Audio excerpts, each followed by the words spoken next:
जय जगन्नाथ। आम मयूरभंजर माटी एठाकर प्रकृति संस्कृति आउ लुचि रही ऐतिहासिक जगह गुड़ी पूरा दुनिया सामना को आने आज आम आरंभ करुचु आमर एक स्पेशल सीरीज जार नाम होउची मयूरभंज एक्सप्लोर।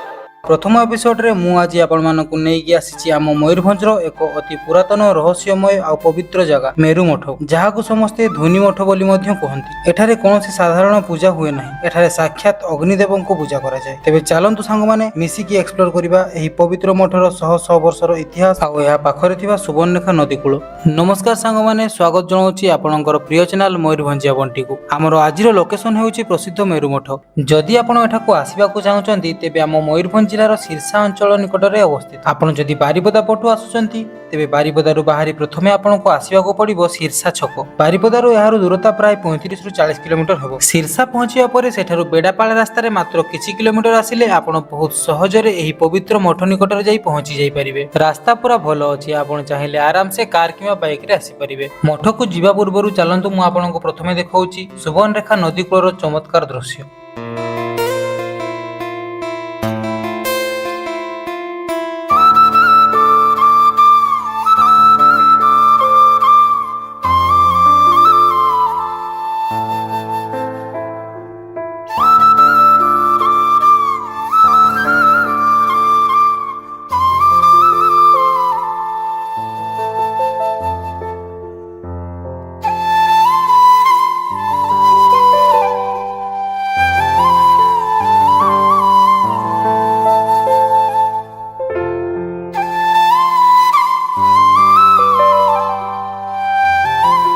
एठाकर प्राकृतिक सौंदर्य एवं ठंडा पवन मन को पूरा आंदोलित कर देउछि। मठकू आसुथिबा श्रद्धालु माने प्रथमे एही नदी कूलर शांति को अनुभव करंती।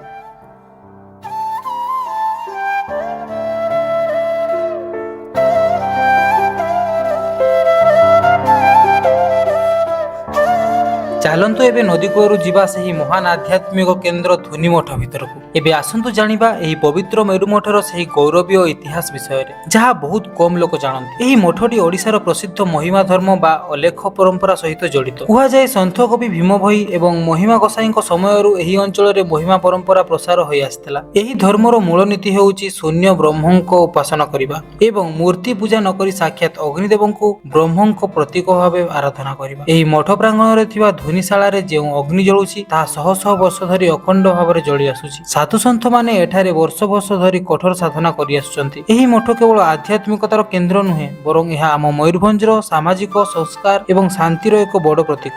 ଯେମିତି ମୁଁ ଆପଣମାନଙ୍କୁ ପୂର୍ବରୁ କହିଥିଲି, ଏଠାରେ କୌଣସି ରନ୍ଧା ପ୍ରସାଦ ମିଳେ ନାହିଁ। ଏହି ଅଖଣ୍ଡ ଧୁନିରୁ ବାହାରୁଥିବା ପବିତ୍ର ବିଭୂତି ହିଁ ଏଠାକାର ମୁଖ୍ୟ ପ୍ରସାଦ ଏବଂ ଆଶୀର୍ବାଦ। ବିଶ୍ୱାସ ରହିଛି ଯେ ଏହି ପବିତ୍ର ବିଭୂତିକୁ କପାଳରେ ଲଗାଇଲେ ମଣିଷର ସବୁ ପ୍ରକାର ପାପ, କଷ୍ଟ ଏବଂ ନକାରାତ୍ମକ ଶକ୍ତି ଦୂର ହୋଇଥାଏ। ଏହି ବିଭୂତିକୁ ପାଇବା ପରେ ମୋ ମନ ପୁରା ପବିତ୍ର ଆଉ ହାଲକା ହେଇଗଲା। तेबे सांगमाने मयूरभंज एक्सप्लोर सीरीज रो एही प्रथम एपिसोड मेरु मठ एवं सुवर्णरेखा नदीर एही ऐतिहासिक तथा आध्यात्मिक यात्रा आपण मानकु केमिति लागिला मते कमेंट करी निश्चय जणांतु। आपण माने भी समय बाहर करी आम मयूरभंज रो एही पवित्र पीठ को थोरे निश्चय आसंतु आ बाबांक विभूति नै आशीर्वाद प्राप्ति करंतु। जदि वीडियोटी भल लागि थाए तेबे लाइक शेयर एवं आपणकर निज चैनल मयूरभंज बंटी को सब्सक्राइब करबा को जमा भी भूलिबेनी। पुणी देखाबो द्वितीय एपिसोड रे आ एक नुवा जगह सहित। से पर्यंत रहूची जय जगन्नाथ।